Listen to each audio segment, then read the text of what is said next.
I'm excited to kind of dive into everything today and talk about what's going on for and with you all. And I know last time we wound up more on the chat side, but so I'd love to invite both of you to come off mute and talk a little bit about kind of what you're going through, what you're thinking about, how I can support you, how others can support you, and kind of dive into this topic of hope and resilience. So I'm not sure if either of you are ready to come off mute and chat.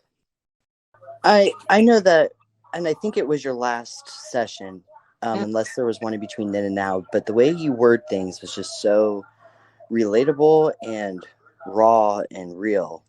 I think, Thank you. particularly, you said the way that your ex fucked you into being in the mind space that you were in. Yeah. I appreciate you saying that. Yeah, I feel like there should be like a warning on, well, really anything associated with me where I will curse like a sailor and I don't have much of a filter. And cursing, that it's, words were meant to provide meaning to things in a way that others weren't, right? As all words are. Yeah. But it's just the way that you said it. It was just so people belittle the attachment that I have. Yeah. But you put it so plainly and so cleanly. That's what it was, to some degree, at the beginning, and it just, people don't understand, I guess, unless they're in it, how it goes. And that was just so, it made space for me to forgive myself. Oh, and really, that's it, girl. That is it right there. It all comes down to that self-compassion. And I think that's one of the tough things about, I don't know, everything in life, but especially at least my experience around kind of toxic relationships is it's incredibly difficult for people from the outside who haven't experienced something similar to understand, to get it. And it's also really difficult for people to understand that, like, it's an evolving thing. And so I think about it a lot. When you think of yourself as someone who has sort of boundaries or limits, it's not like everything is good and then all of a sudden you're with someone where like they run across the boundary. It's not how it works. How it works is that they slightly push the boundary and give you a really good reason why, and it makes perfect sense. And so you move your boundary just a little bit, and then they do it again and again and again. And before you know it, your boundary is so incredibly far out from what it used to be. And you start to feel kind of crazy that it exists at all. And and I get it. Like, if you haven't had that experience, I understand why you would, I don't know, why it would be hard to kind of relate or to have sort of sympathy or compassion for someone else kind of going through that. It's I don't know. It's a very like intense experience. So I appreciate. I'm very, very grateful that me sharing a little bit last week was helpful for you, and I really really appreciate you being willing to share that today. Yeah, I mean, it also sucks too that we don't have the purple circles whenever we talk anymore. But the developers said that they're working on a fix, so hopefully it won't last for very long. But this is Roman, by the way. I didn't. Oh, okay. You can't even tell that anymore. No, I can't. I can't tell that. But yeah, no, I was going through I went back and lasted for 2 days. I was actually in the shower right before a big blow up, and everything that you said. I mean, it was just so truth. It was so much truth, and I'm glad I caught last week's session, or if it was a week ago, and Yeah, I'm glad I'm it here was a now. week ago. It was a week ago. Um, well, I'm sorry you're going through that. And I think the other thing that is really interesting on the relationship side is also learning about where it comes from within you, and I think it's very, very difficult to start to peel back the layers to recognize like what inside us chooses this. Like why are we drawn to someone who can ultimately wind up kind of getting away with the things that they do? And it's really tough, but there's a lot of freaking layers there to realize, like, how do I make sure I don't repeat this? And I remember, like, this is a million years ago, and frankly, this is before I married my ex, before I met my ex. I'd had a string of really not great relationships, and I think I'd been cheated on 4 times in a row, and all my friends were like, "Oh my God, you have the worst luck." And I was like, fuck that. Like, it can't be luck. Because if it's luck, then there's literally nothing I can do to change it. And I'm like, that's not good enough for me. And so figuring out then, like, okay, what is it? What is it about my past? What is it about my present that makes me dive into these kinds of relationships? And it's not a fun process. I will tell you that, but it is one that is like, it can be incredibly healing to realize, like, I don't know why we're drawn to people that ultimately will kind of minimize us and encourage us to minimize ourselves. And I know we've had a couple of people join. Like, I know at least a few of you were there for our conversation last week. It was more of a conversation in the chat and me talking. And so I just want to invite anyone this week to come off mute, share a little bit about kind of what you're going through, what you think about, or what prompted you to join a conversation about inner strength and hope and resilience. Would love to kind of hear from each of you about, I don't know, where you are on all of that.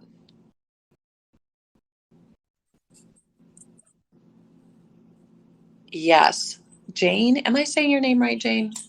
It's Jan. It's Jan. Okay. Okay. Thank you. Okay. Yeah, it's okay. It's okay. Gosh, where do I start? I had a really miraculous day going on almost 2 years ago, whereby which, being in a coach's huddle, that there was a gentleman who was leading the huddle, talked about how he was volunteering to stand in the gap of how women of color, which I am, have not been given a fair identify with feeling well in society amidst my brethren, he would say about other guys, and that he was really sorry. And it broke such a great ghost in me about how the people of this particular race and in their gender can be so mean and miss, and it really puts through my humanhood betrayal trauma. And I learned from speaking with him by a couple of times, and being able to speak with him about what he said, after we came out of the huddle, and sent him an email, and just said thank you. And when I was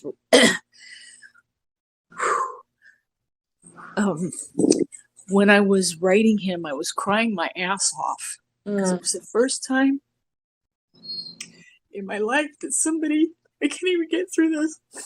Oh boy. It was so huge. It was just so huge. I just felt like this mountain of walls fell down because he said that. Yeah. And I still remember that. And to this day, there has been this radical turnaround of meeting people who are guys that are white, that can coach me, and I can feel the lack of I can feel their compassion. And I think not with my head, but my vagus nerve, I think from there that there are guys who care about how I experience them, especially if they're going to be of a helping hand in the mix of coaches. And I feel that way fine about them helping me that way. But when it comes to the personal side of trying to get together with men at all, I'm still like, oh, I know everybody and their their cousin Bob, let alone brother Ralph, doesn't have the care about getting themselves re-regulated of their nervous system. And it seems like they're the gender amidst us, the species, that they're just not aware of doing that for themselves. And they too don't have relationships that in their sense of self don't work, because I hear them in huddles. And I, before the one coach that just stood in the gap for the betrayal of the betrayal trail,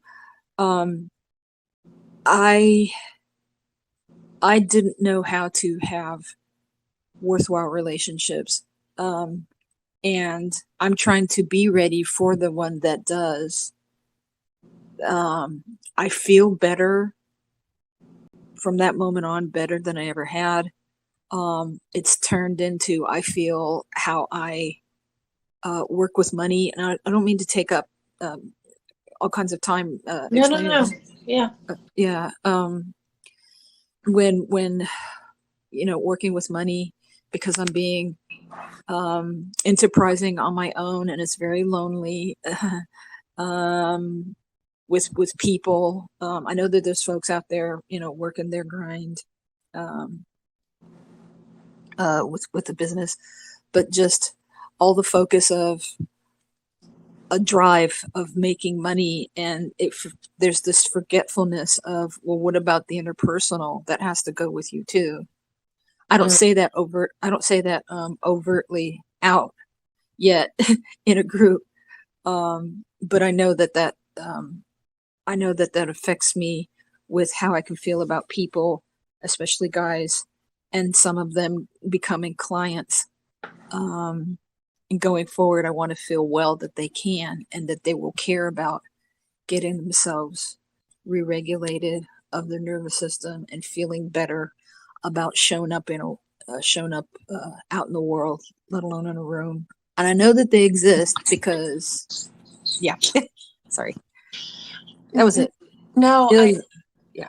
I get that. It's particularly when we're on this kind of spring journey, it can be really challenging to find people in our lives that get it, that understand, and that are doing the work themselves. And I'm curious, have you thought at all about why there is this difference for you of, it seems like it's easier to find these people in your professional space, but less so in your personal? And I feel like it is a matter of mindset. But And what do you mean by mindset? Because that can mean a lot of things. Expand on that a little bit. the ones that are safe to interact with and work with and are coaching and do well with themselves, helping people of all sorts. I feel like there is this mindset that they have that has gone through. No. I don't. Not. Oh. Here's the deal. We can't put it on them. Okay. Yeah. Yep. So what is it about you? Yeah. Right. We know it's totally about their mindset of why they don't do this work. But why do you attract the people who don't want to do the work or haven't done the work in your personal life, but less so in your professional life? I feel like it has been what I feel like what it has been that I have not felt my sense of self worth the while. And even though I could kind of avenue feeling well about myself through sports, because I was when I was younger in youth and into my teens, I played a sport. Yeah. And I could feel well that way, but it's so tiny compared to the rest of me having had not that sense of self-esteem to reach out and be fully present in a room. And I just had to compartmentalize who I was being. Yeah. And I hate it. I'm happily busted as I'm walking through better, feeling well and adultify myself. But just that initial child part of me just had me not show up for myself. Yeah. So, and the reason why I asked that is I think that's very similar for me, that it was easier. I felt more empowered in my professional life. And I showed up differently. I showed up more stronger, more authentic, more in touch with like what I wanted and what I didn't. And I was oddly kind of less likely to kind of pretend to be someone that I wasn't in order to get love and approval. And let's be clear. I don't think for most of us, it's not a conscious thing that we do where we pretend to be ourselves, right? Like, like it's not like I was like, ooh, I am now pretending to be someone else. It's just like I instinctively knew how to behave in a way that made me more amenable to, men that I wanted to date. And I think I was like less likely to do that at work. And so I think one of the things that has been really helpful for me is starting to, one, goes back to that like self-compassion, right? But also doing what I can to really get in touch with like, who am I outside of work? Like, what are my values? What do I care about? What do I want? So that it became easier to notice when, like, I don't know, something just didn't feel right, or frankly, it just became easier to just be authentically me and show up as like my full self in all aspects of my life. I don't know if that resonates for you, but the way you talk about your experience, it feels similar to mine. Yeah, it does. It does resonate. And it can be, before there wasn't the awareness, I mean, like really not there. I wasn't in my body about it. It was a really tough ground to hoe through, and practice of showing up full of, I mean, like appropriately show up full of yourself, where you're not just bringing in your professional Yeah. happenstance into situation, but also Totally. interpersonal. Yeah. Yeah. Well, and I'm curious, like, from you, but also anybody else who's in the room. Like, I'm curious, what are some of the things that you do? And you can come off mute, you can share in the chat, whatever. But what are some of the things you do that help you show up as you? Like, what are the things you think about, or the strategies, or even just, I don't know, the decisions you make that help you be that full version of yourself throughout the world? Because it's, as we talk about all of this, it makes me think a lot about, I don't know if any of you have read the book, oh God, Braving the Wilderness by Brene Brown. And I like, it's not at all one of her most famous ones, but it was really, really big for me because it's really about a sense of belonging. Okay. And she kind of talks about how growing up, she always sort of felt like an outsider. She always felt like she didn't belong. And the way she sort of starts the book, she talks about her like obsession with Maya Angelou, which, like, yes, agreed. And Maya Angelou has like a famous quote where she says, it's in a poem where she says, "I belong everywhere, I belong nowhere." I might be getting that in reverse. I belong nowhere, I belong everywhere. And Brene Brown talks about how that line always really pissed her off, because she was like, if you've ever felt like you don't belong anywhere, you would never say that you also belong everywhere. Like, that's bullshit. Right. And the whole book then really is about a sense of belonging. And essentially what she winds up kind of proving and really talking about, it really hit home for me, is that when you feel the strength to be authentically yourself, no matter where you are, that you do feel like you belong everywhere. Like, that feeling of outsidedness kind of dissolves away. And like, that, I think, has really been my experience. And I think the last kind of few years have been, it's been a huge part of my journey, is that exactly. And so I'm curious, and I've been thinking a lot more about this. I'm curious for all of you, what are the things that you do that empower you or that help you in any way to be your full self as you navigate life?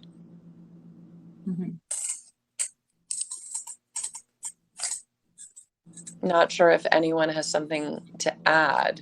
I'm happy to keep talking about my experience, but I would love to hear from yours. Like, how do you think about this? How do you navigate this journey? And it's, one of the other things I've been thinking about a lot. So, Janet, yeah, you raised your hand. Hi everybody. Hi, Kasey. I think it's my first time with you. Fabulous. I just I'm glad to be here, number one. And hey, ladies, I just mostly try to be as honest and authentic as I can. I'm a pretty happy-go-lucky person, and I guess I use humor when I'm nervous, but at least I get a laugh or two. But like I said, I always roll with honesty. And honestly, in my life, we've all worn 5, 10, 15 different hats a day, because that's what they expect. That's what they want. And that's who we try to be for them.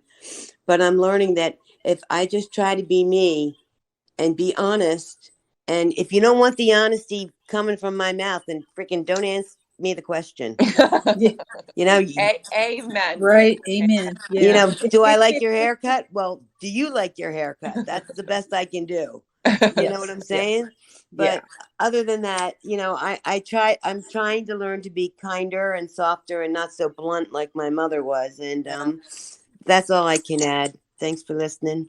No, thank you for sharing that. And I do think that's it, right?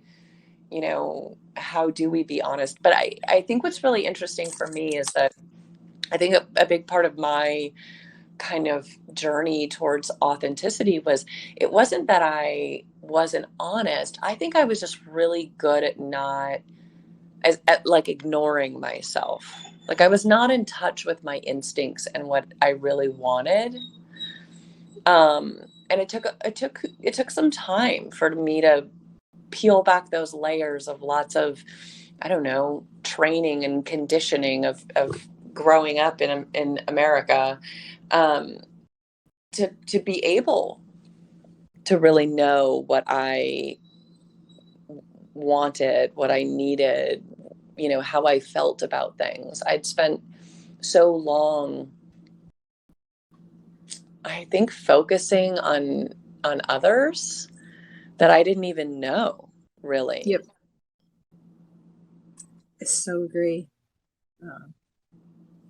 Yeah, because American society teaches women really from birth to just everybody else comes first. Don't try to take care of yourself. You are And so right. That sucks so bad. We're it always does. last and we allow it. I'm sorry for interrupting, but No you just hit worries. the nail on the head. Yep. Well, I don't know if any of you have seen the Barbie movie, but I watched it yesterday with a girlfriend. Damn, it's basically all about that. And kind of the cognitive dissonance of being a woman in America. Of, I think the thing that is, and one of the things they do really talk about in the movie, which I appreciate, is that it's not just the women's experience; it's the men's as well. It's incredibly limiting. But the one of the things that I've always thought is really interesting about the difference, and this is my very biased view as a woman, is that men, there's just so much pressure to be more, to do more, be bigger, be stronger, be taller, make more money, like sleep with more women. Like it's more, more, more, more, more. And women, it's, well, be pretty, but not too pretty. Be smart, but not so that you make men uncomfortable. Work hard, but don't be obnoxious about it. Like it's this, it's be a lot, but not too much in every capacity. And so it becomes this weird game of trying to figure out, where is your line? Like, where are you on that spectrum? And what do you actually want? And I think it's, you know, and I've learned this. Society teaches us all to not pay attention to our instincts. Mm-hmm.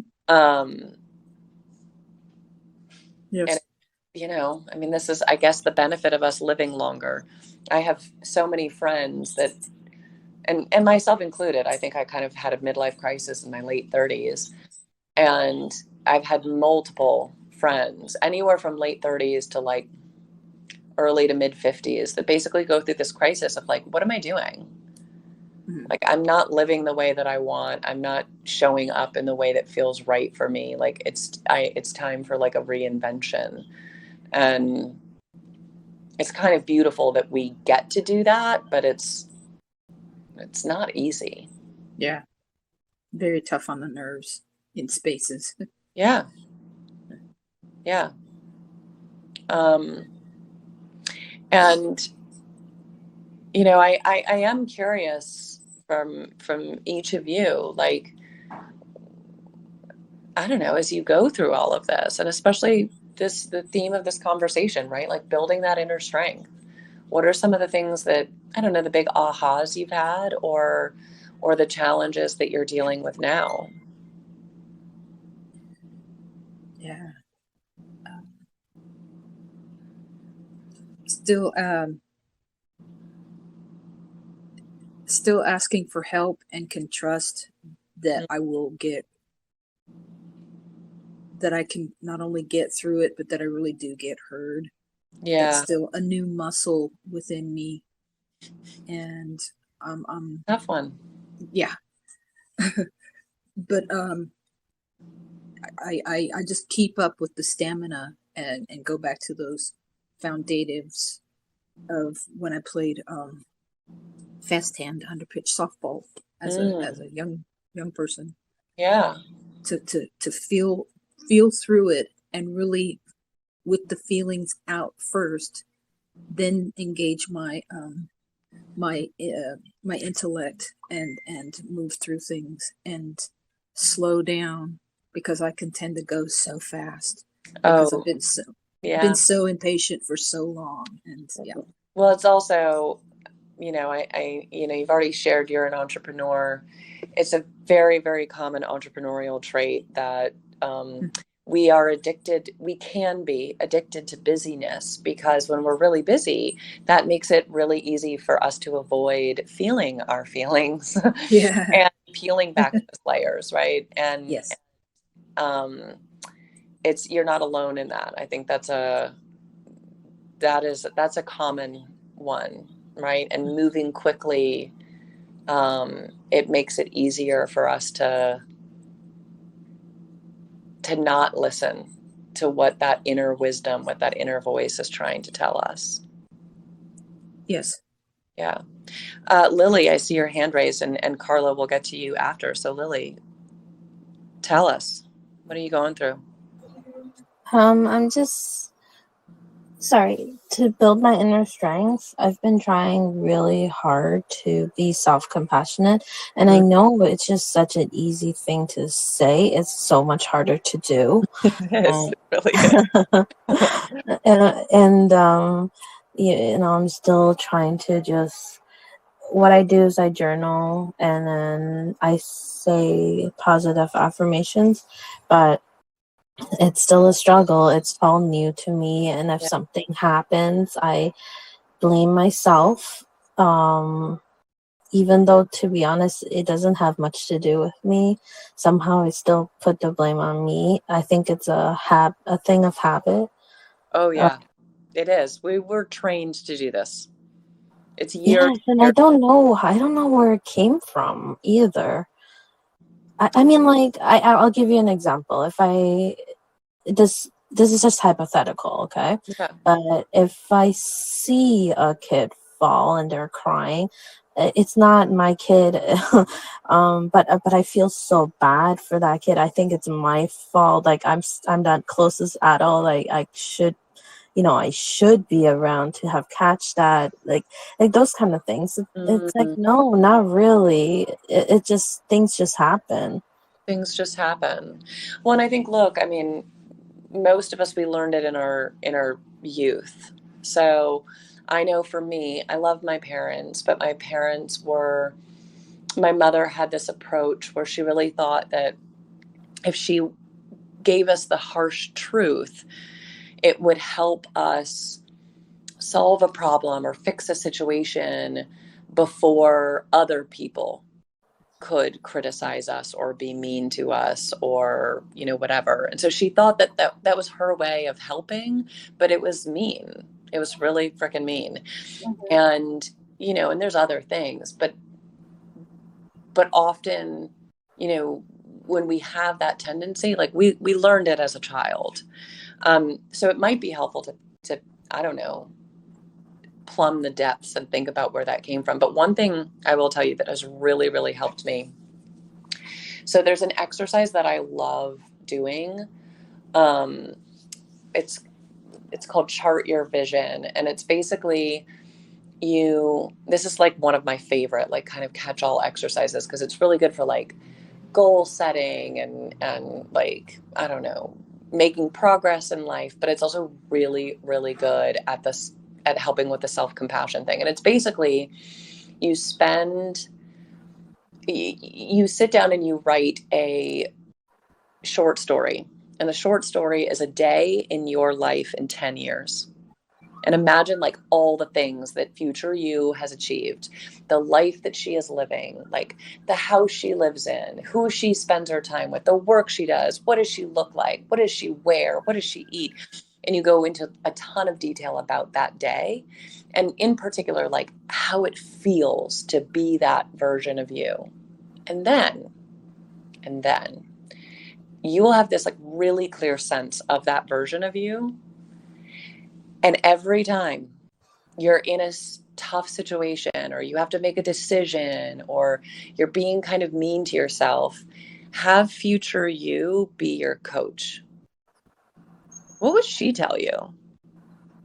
Like, how would she come in and say, and like, what would she say, whisper in your ear to like help you get through a situation? And what you'll realize is like, I don't know, future you is seriously freaking compassionate and incredibly supportive and like your biggest cheerleader. Like, you're not going to imagine future you to be a stone cold bitch, right? Like, you're going to imagine future you to be like a freaking angel and a goddess, and like have like imagine her, or like imagine how she would respond in a particular situation. And you can start to, over time, essentially like embody that version of you. And there's something, I don't know, kind of magical that can come from that. Carla, I know you had your hand up. Tell us a little bit about how you build your inner strength. By setting goals for myself, especially going through this process of, being through the trauma bond for the second time. I'm trying to really try and focus on myself and focus on my healing, as opposed to the why he did what he did, or trying to figure out all of that. I'm trying to change my mindset and like reprogram my brain. So, because the emotional roller coaster is hard, we all know that. Totally. And so, I just, I want to, this time, instead of doing everything with him in the back of my mind, I want to do everything solely focused on me. Hells yes. I freaking love that. How is that going? It's got its good days and it's got its bad days. Yeah. Because it's only been like 7 days since he left this time. So, but it's, it's the realization that that's what I was doing before. That's a big part of this, is that I realized that that's what was going on. Yeah. And I realized that I have to change it, and I have to take the steps to really focus 100% on me, and not give a, excuse my French, but not give a shit about him. Oh, absolutely. And our instinct often is to, we want to make sense of it. And by doing that, we like, I don't know, try to empathize with him, right? And it's like, it just takes you out of yourself. So I will say, I don't know if this will be helpful at all, but one of the things that wound up being really helpful for me when I was going through my divorce is because I was so like you. I really, really struggled to focus on myself, to do what I wanted. Like, well, excuse my French, but I didn't even know what I wanted. Like, I had no clue. And so one of the things that I did, and I've talked to a couple of other people, and I'll share this after, who did very similar things. And I'll share those in a sec. But one of the things I did is I decided to give in to every whim that I had. So if I was like, I don't know, just had a little thought of like, oh, I don't know, I haven't worn this outfit in a really long time. Really long time. I want to wear this outfit. Like, I would absolutely do it. Even if it wasn't terribly appropriate for where I was going. Like, if I wanted to do it, I did it. If it was like, oh, I wanted to try a new food, I did it. I wound up taking a bunch of classes, which just got me sort of interested. And it, over time, what it helped me do is start to trust my instincts more, because I had gotten into this habit of, anytime I had a thought of like, oh, I kind of want to do this thing, I would immediately think, well, what would he think? What would he want? And I would adjust according to that. And so there was probably like a 2-year period, and honestly, I still basically do it, where if there is a thing that I just like, I don't know, I kind of want to do it, I freaking do it. And big things, little things. And it helped me really, I don't know, it helped me get in touch with my like intuition and my instincts, but also build that confidence so that over time I could do bigger things and I didn't feel as like kind of scared. The other thing I will say, and I don't think it sounds like you're being like you are lacking this, but the other thing that I think was really hard for me is I really beat myself up a lot about how I got into that situation and how I should have been smarter. And I hope that you are giving yourself a ton of self-compassion and self-love, because it's not easy what you are going through or what you've been through. Nothing is your fault. And being hard on yourself isn't what is going to get you through and help you kind of stay the course and not slide back into it. It's being really, really kind and loving to yourself that is going to be the most helpful. I'm trying. It's hard because I've been hard on myself since I was a child. Oh yeah. So it's I'm trying to learn how to do that. I'm trying to learn how to be compassionate. Yeah. I'm trying to learn how to give myself grace.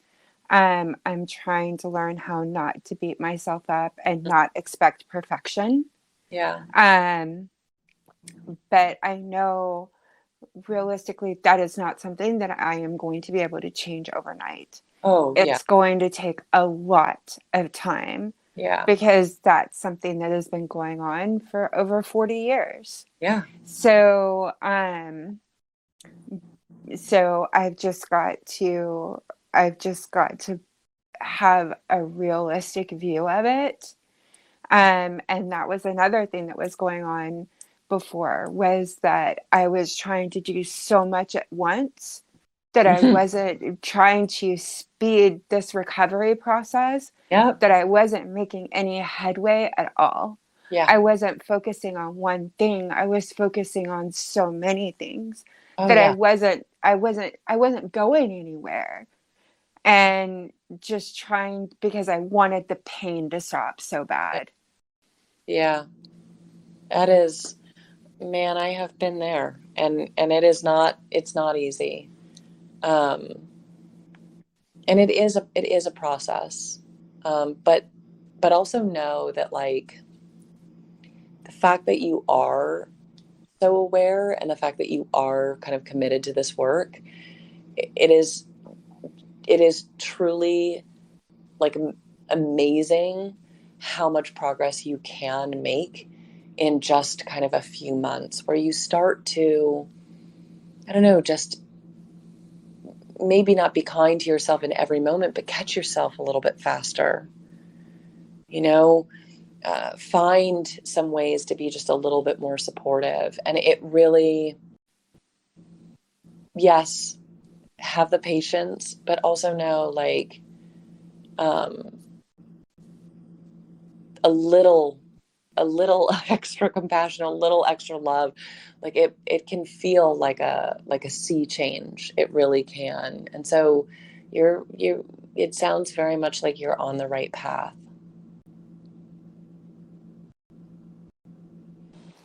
Thank you. I appreciate that. But Yeah. it is funny what you said about the part where you were talking about how what would he think? 2 weeks before he showed back up at my door, I had gone with some other girls that are here on circles that live in my area. We decided to go and do a self-care day together. Mm-hmm. And do you know that all three of us sat there and it took us forever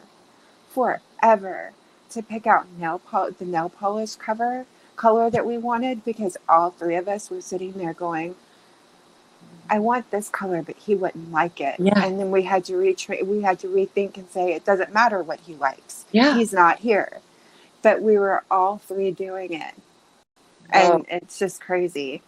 It is. I mean, this is our training, and it does take time. I'm glad you've built like a tribe of women, because man, that makes such a huge difference. You know, the other thing, this is what I was going to share. A good friend of mine who went through a very similar kind of relationship, what she did for a year after she split with her ex is she would take herself on a date every Friday night. And she would be like, she would put the thought into it that she hoped a future love would put into a date. Like, plan it out. She'd wear a fabulous outfit. She'd have an incredible meal. Like, a few times she would, go away for the weekend, but just her. Like, have an incredible glass of wine, have a good meal, and basically romance herself. And, she said, I remember when she was telling me this story, she was like, I'll be honest. She was like, the first probably month and a half that I did this, I felt like an idiot. I felt stupid. I felt lonely.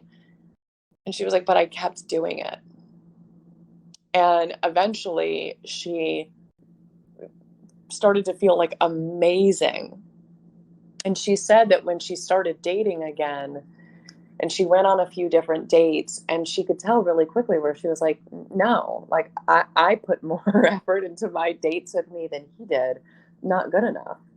And so she raised her bar by how she treated herself. And I thought that was such a beautiful way of doing it. And that might be something, I don't know, maybe you and these women do that for each other.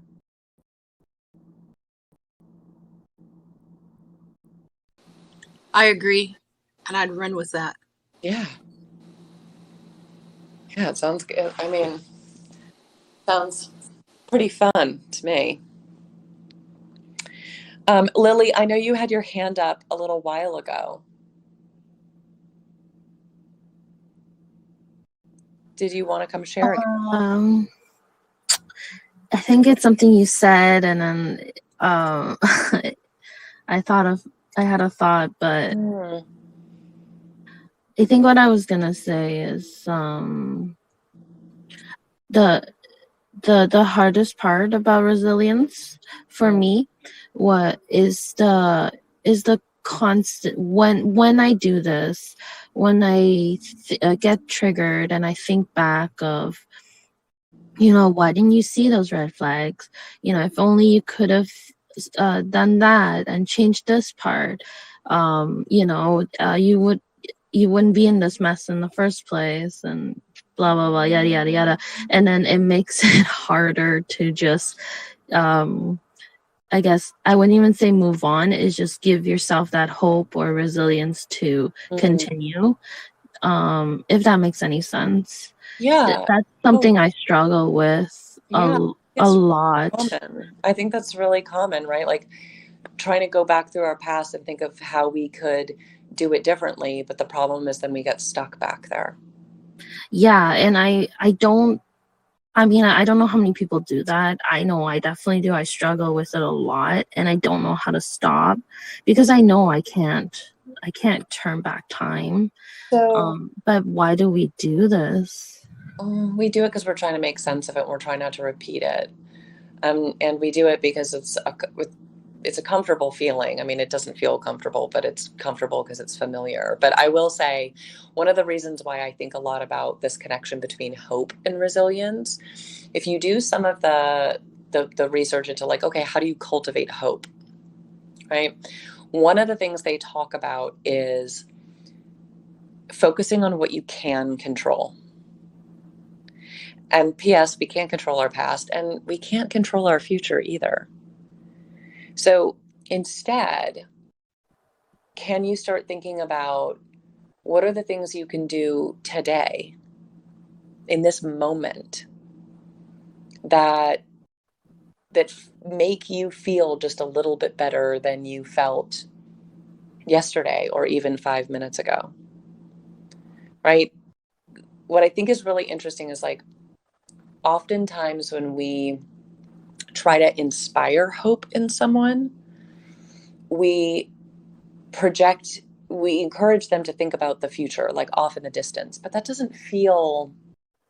doesn't always feel tangible, right? So instead, it's like, okay, what can you do to make your life a little bit more enjoyable, a little bit happier, a little bit more loving today?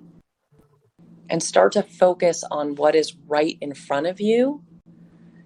And one, it makes you feel like you have more self-agency, more control, but it also helps get out of that loop of focusing on the past. And so I do wonder, like, maybe that's a thing you could start to practice, of every time you start to get in that spiral of like, oh my God, the past, what if I had done this instead? What if I had done that? Can you catch yourself and be like, okay, I don't have any control over that. What is one small, tiny thing that I can do right now that will make me feel better? Even if it's like, go for a walk, play a song that I love, cook myself a good meal, I don't know, watch a movie that I love, like call a friend, anything. But like anything that gets you into the present moment, but also into seizing just a little bit of control over your experience and your life. Yeah. I have another question then. Yeah. I definitely hear you, and I definitely have tried that. Yeah. My other question is, though, I have found that I do that. But then it almost feels like I'm just masking, if that makes any sense. It doesn't resolve my current issue. I'm just masking to not feel or to not reminisce in the past. So yeah, I could watch a comedy movie, but that didn't. No, Look, that's a very good point. So the other thing, and I will say, which was always a real struggle for me, is allowing myself to grieve. Right? Allowing myself to really, really feel the pain of what I went through. Right? The loss of, maybe it's the time spent, or the loss of feeling loved, feeling good enough. Oftentimes we think that resilience means finding the silver lining and moving on, when sometimes it actually means allowing ourselves to grieve what we've lost because we went through that experience. And I know we only have like 1 minute left. Real quick, Eddie, you've got your hand up. Oh, I'll be real quick. Yes. Yeah. What I want to say is this. What's helping me, I don't know if it will help anybody with this grieving process. Take the things that person gave you that was loving and take it into your heart. The good times, and bring it in there and keep it. And the painful ones, yeah, you have to feel them. But it's okay.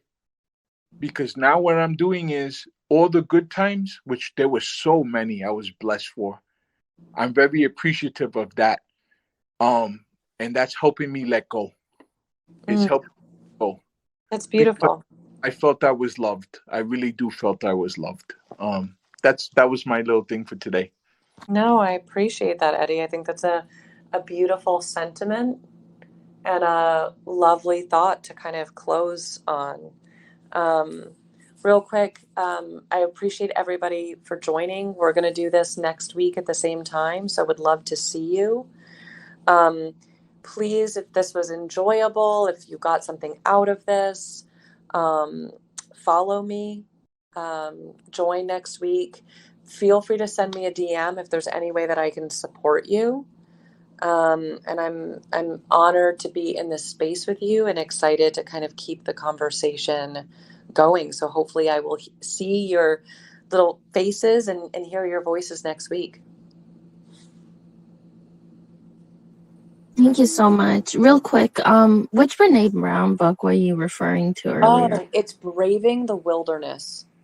Braving the Wilderness? Yeah, it's I absolutely loved it. It was really transformative for me. It was really really big. She has so many books, and at this point I'm just collecting them. I know.